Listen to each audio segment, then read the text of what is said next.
Nous allons évoquer ce soir dans Regard croisé le Tchad, le gouvernement qui accuse Amnesty International de saper ses efforts. Nous irons en Angola, nouveau bras de fer entre le président et la fille de son prédécesseur. La Guinée, la police empêche 2 marches contre la hausse du prix du carburant. Et puis au Togo, l'interdiction temporaire de manifester. Nous évoquons ces sujets avec Chris Sega, directeur de publication Express Info. Chris, bonsoir. Bonsoir, cher confrère, bonsoir à tous les téléspectateurs et à toutes les téléspectatrices. Emmanuel Vivien Tomé, Plume Libre. Bonsoir Emmanuel. Bonsoir Samuel, bonsoir à toutes celles qui nous regardent partout. Et Dieu seul sait qu'elles sont nombreuses, mais aussi à tous ceux qui nous regardent, surtout les Togolais de la diaspora de partout le monde. D'accord. Le Tchad, pour ouvrir, le Tchad a qualifié d'accusations graves destinées à saper les efforts des autorités. Le contenu du rapport d'Amnesty International qui avait dénoncé mi-juillet un lien étroit entre mesures d'austérité et répression. Le rapport budget en chute, répression en hausse d'Amnesty contient des informations partisanes et truffées d'accusations graves de nature à saper les efforts menés par le gouvernement tchadien dans le cadre de l'amélioration de la gouvernance. Selon un communiqué du gouvernement publié dimanche, le Tchad estime avoir accompli des progrès considérables, notamment dans le domaine de la santé, de l'éducation et des infrastructures, et au même moment doit faire face à des groupuscules terroristes à ses frontières. Chris Sega, cette accusation du gouvernement tchadien à l'encontre d'Amnesty International, ce n'est pas étonnant. Hein? Absolument, c'est ce que j'ai voulu dire. Ce n'est pas étonnant, c'est le contraire qui nous aurait étonné. De toute façon, vous savez, dans des régimes comme celui d'Idriss Déby, où le pouvoir est entre les mains, et celui qui vient de s'en sortir récemment avec une constitution royale, et celui-là, il voudrait bien se faire bien voir par la communauté internationale. Et du coup, voilà Amnesty International qui intervient avec ce rapport-là, alors qu'il est en train de se refaire la peau. Il est en train de se refaire la peau. Mais maintenant, leur réaction n'entame pas le sujet par le fond. On est toujours sur la forme. Ils sont accusés sur des faits précis et à mon sens, ils devaient intervenir, démentir ces faits et apporter la contradiction à cette organisation-là que nous connaissons détenir quand même une réputation solide de par le sérieux du travail qu'ils font généralement sur le terrain. Il peut arriver qu'ils se trompent mais ce qui est dit, on l'a observé depuis quelque temps à l'intérieur même du pays, au Tchad là-bas, il y a cette agitation-là, le fonds social, le fonds des syndicats, etc., ça ne marche pas.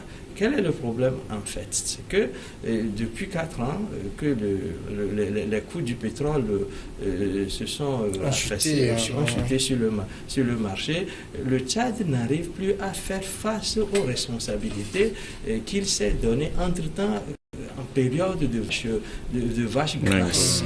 Parce que le pétrole, c'est à 75% le budget. Maintenant que les prix sont affaissés, et le prix de carburant part à la hausse, et cela entraîne le prix aussi des denrées de consommation courante. Donc face à cette situation, je crois que les institutions de Bretton Woods, notamment le FMI, est intervenu pour recadrer le régime, parce que justement c'est par-delà que le Tchad a pu obtenir quand même une bouffée d'air pour soutenir le financement, pour soutenir son économie, et on sait que ça ne va jamais tout seul. Lorsque le FMI vous assiste, le FMI vous fait des injonctions, notamment dégraisser l'État, etc. C'est ce que le Tchad est en train de faire, et le Tchad, faisant cela, évidemment, il a attaqué les fonctionnaires par la poche, il a attaqué l'éducation, le secteur de l'éducation, il veut dégraisser, il a attaqué le secteur de la santé, il veut dégraisser, et il y a eu au niveau de la santé une baisse drastique de 50% du budget alloué dans un pays où la santé, l'État est au cœur du système de la santé. Lorsqu'il y a cette baisse-là, je crois que c'est une baisse terrible. Et l'éducation, L'éducation, un pays ne vaut que par la formation, par l'éducation. Donc, ces deux leviers-là, qui sont des leviers fondamentaux pour que l'économie, il faut être en bonne santé, il faut étudier pour pouvoir avoir la relève demain. Lorsque le pays est attaqué sur ces deux fronts, il va de soi que ça ne va pas. Je crois qu'il y a beaucoup à dire sur le sujet. Oui. Alors, Emmanuel, vous comprenez un peu la réaction d'abord des autorités tchadiennes. Vous savez, il n'y a aucun régime qui va dire, voilà, les rapports que vous publiez sur moi ou sur mon pays disant que je viole les droits de l'homme, ainsi de suite, sont réels. Ça, on a vu le cas dans plusieurs pays d'Afrique. Je n'en dis pas plus. Et puis, le problème avec Amnesty International, il faut le reconnaître, c'est que souvent, on a comme l'impression que les projecteurs sont souvent tournés vers les pays africains plus que les pays occidentaux. C'est ce qui fait graisser aussi, ou asiatiques par exemple. Autant on laisse la Chine et beaucoup d'autres pays, on ne s'occupe pas tellement de voir qu'est-ce qui se passe au quotidien dans ces pays-là, le Laos, le Myanmar, le Vietnam, ainsi de suite. Mais vers les pays africains, on tire à boulet rouge et très vite. C'est ce qui fait un peu que les dirigeants de ces pays africains sont souvent braqués chaque fois que Amnesty International sort son rapport. Maintenant, ce qu'il faut dire, c'est que quand Amnesty International ou n'importe quelle organisation de défense des droits de l'homme sort un rapport sur vous, le plus important, c'est de démontrer par A plus B que tout ce qui est dit dans le rapport, c'est faux. Mais ce que les dirigeants disent souvent, c'est qu'il appartient à celui qui a fait le rapport de montrer que ce qui est dit est vrai. Alors, ça se répète souvent dans plusieurs pays. Mais un pays comme le Tchad, qui n'est pas très loin d'une république presque, je ne dirais pas monarchique, mais quand même une république qui commence par devenir une sorte de modèle, dans le mauvais sens, on peut se poser des questions. Vous savez, Idriss Déby n'est pas au pouvoir hier. Ça fait un moment quand même qu'il est là. Et tous les régimes qui dépassent 20 ans, des fois, on traîne beaucoup de marmites. Ce n'est pas nécessairement le premier responsable du régime ou du pouvoir qui commet effectivement les actes de violation des droits de l'homme. Mais même si c'est dans un commissariat d'un petit quartier de votre capitale ou d'un village, du moment où c'est des hommes qui sont en uniforme, donc qui sont censés protéger les autres citoyens qui commettent certains actes, on parle déjà de violation des droits de l'homme.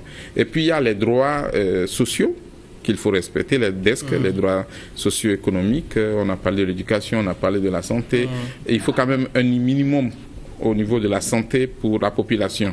Donc, en se fondant sur certains critères, les organisations comme Amnesty International peuvent dire, voilà, votre pays ne respecte pas les droits de l'homme. Mais ce que je n'ai pas compris, c'est que souvent, quand tous ces pays arrivent à l'évaluation universelle à l'EPUI, évaluation périodique universelle. Évaluation périodique universelle, les délégués de ces pays arrivent à se défendre.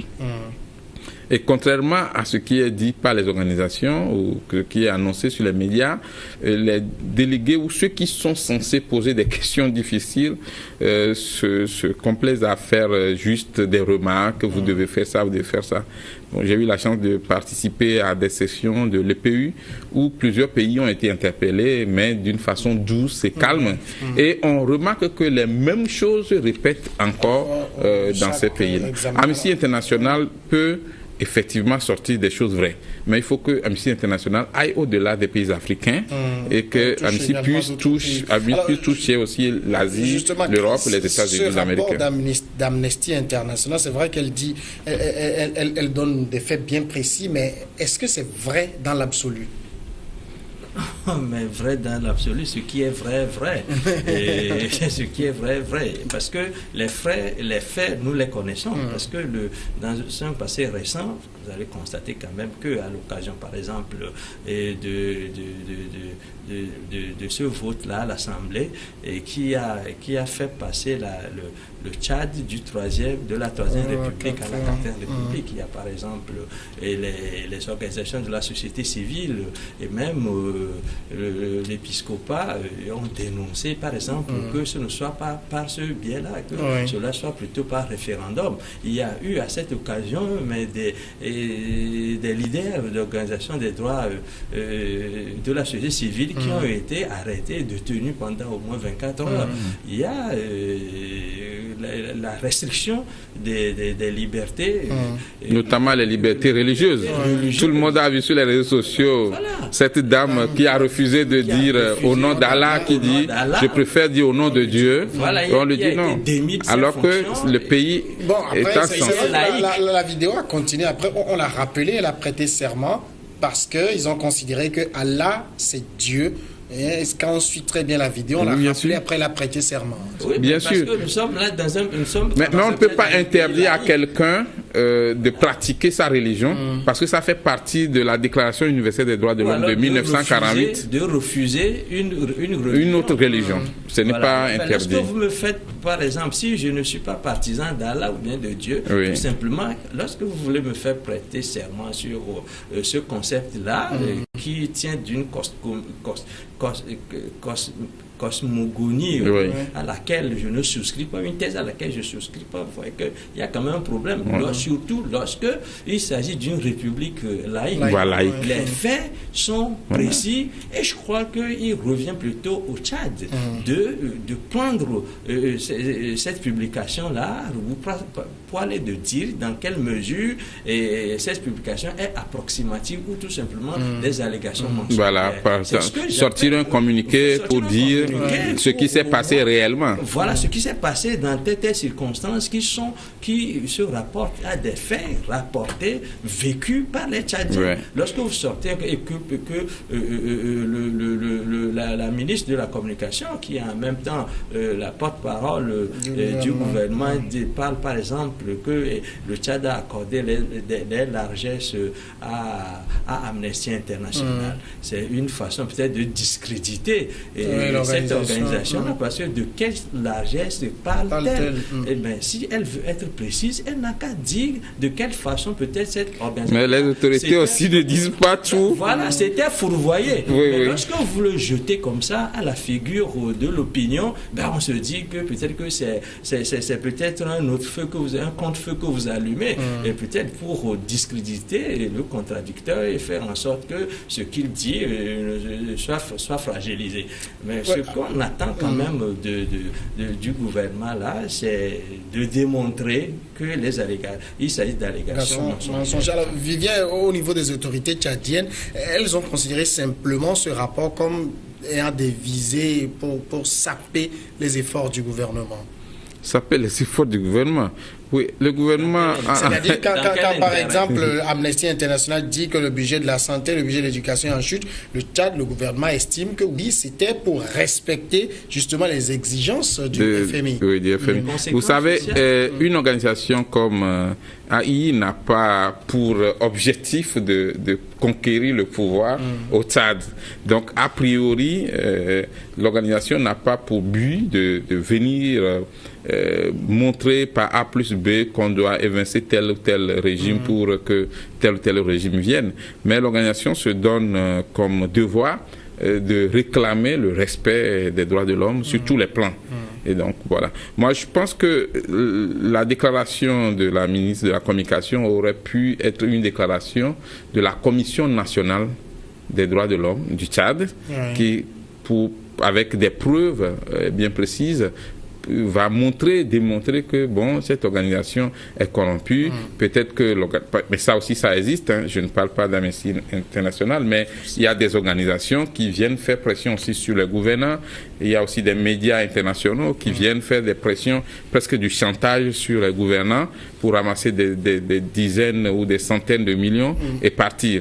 Mais si vous avez la preuve Mais il faut dénoncer en donnant effectivement des pistes pour qu'on puisse retrouver les traces de ce que vous êtes en train de dire. Moi, je pense que un pays comme le Tchad, où les enfants vous disent l'hymne national, c'est les coups de fusil, je crois qu'il y a quand même beaucoup de choses à faire en matière de respect de droits de l'homme. Le Tchad a une histoire très ancienne. Vous savez que il paraît que nos ancêtres, les premiers hommes, seraient venus du Tchad.